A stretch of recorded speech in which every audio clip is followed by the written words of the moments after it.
to view the footage. They would wheel it in on dollies. 2 armed agents would watch while he put the tapes in and duplicate them, and he was not allowed to watch them. Then those armed agents would wheel the tapes out at the end of the day and take them back to the office. This lasted 2 to 3 weeks of 8 9-hour days of recording videotapes. Obviously, a lot or most of those tapes have nothing, but some of them have something, and some of them recorded what exactly happened in front of the Murrah building. Don is talking about the FBI taking down the tapes during the evacuations while people are bleeding to death inside. They're taking down the tapes, and now they claim the tapes don't exist or that they can't find them. They can't find the tapes, or that the ones that can find cannot be released due to national security. What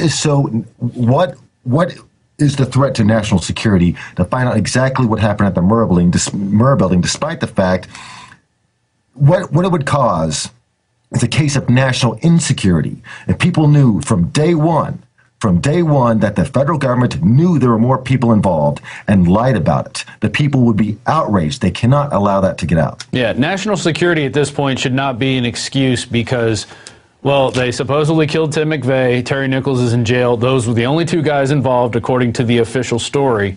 So what would be the harm? You know, that's usually the icing on the cake. They always come out with the tape later after the case is done. Here's all the tapes. Here's what they show.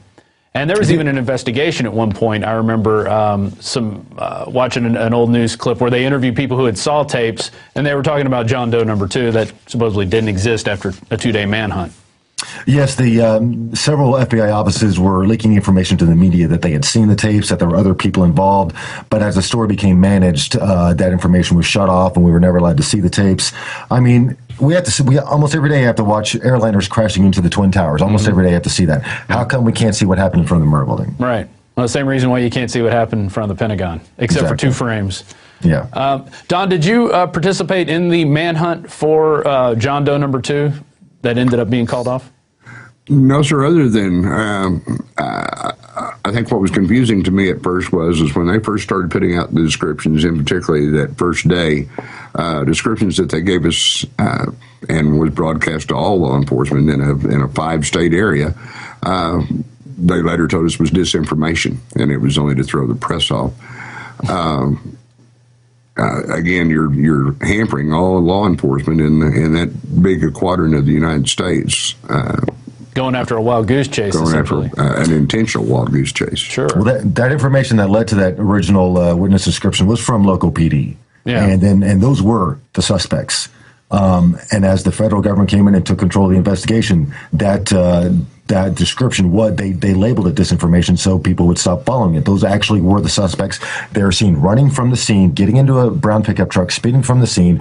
One car was en route to Dallas, those people were arrested with bomb-making material in Dallas.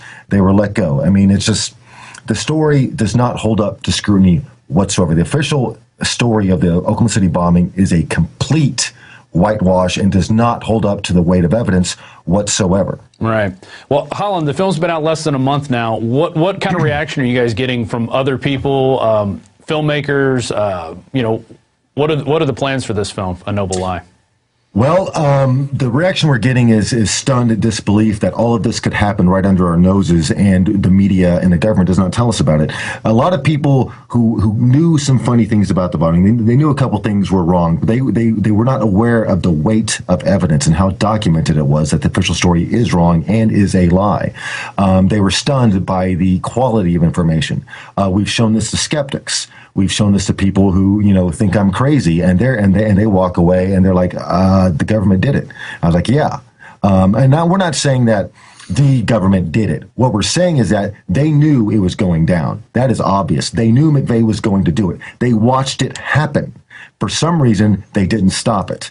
And the cover-up after that, it's not that every street agent, every FBI agent on the scene is like trying to cover up government complicity.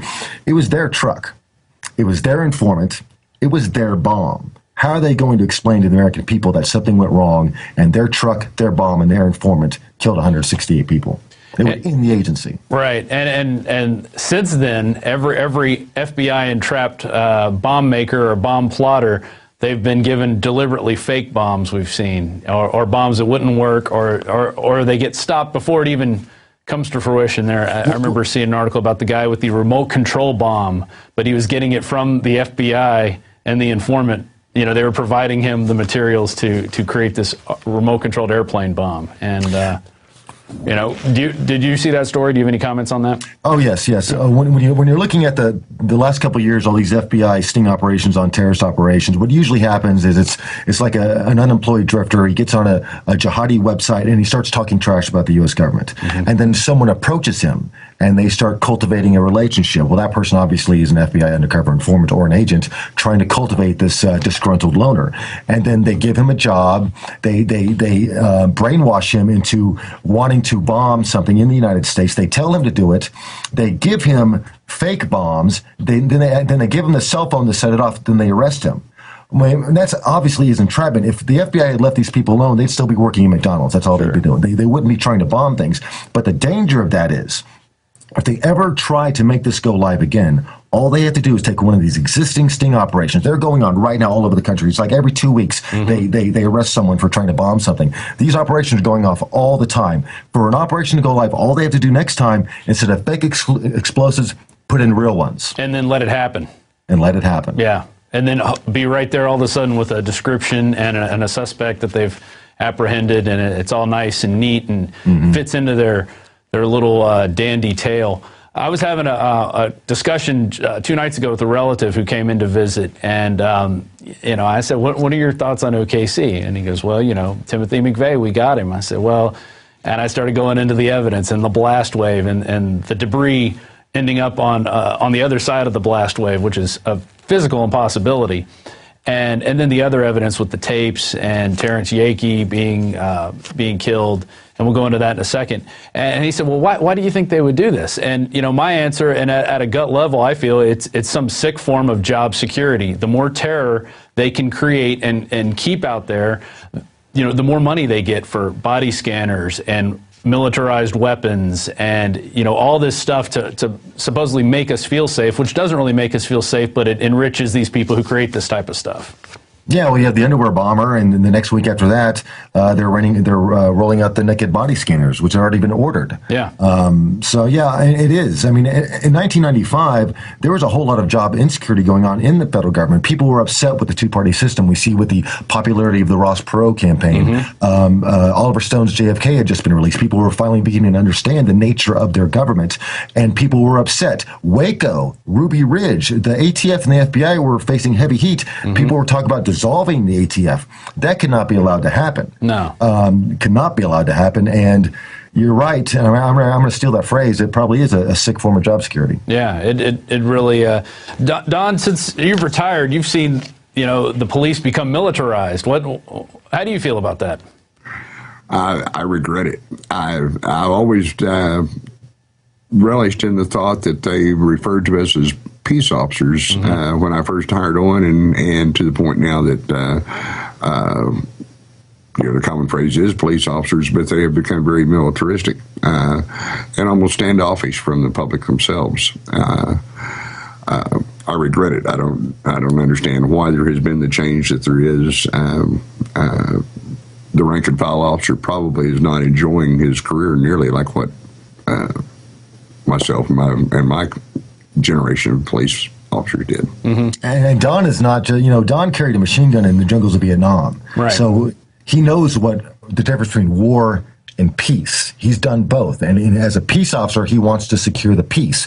He doesn't want to fight the American people, and that's what a lot of the police are doing these days. They have tanks, they have drones, and they're viewing the American people as the enemy. Well, actually, the homeland is now the battlefield. Yeah. They've just moved the battlefield from Iraq and Afghanistan over to the United States, where they can have 330 million plus more victims to go after. Before we end this, let's get into Terry Yakey. I mean, how good of friends were you with him? Were you guys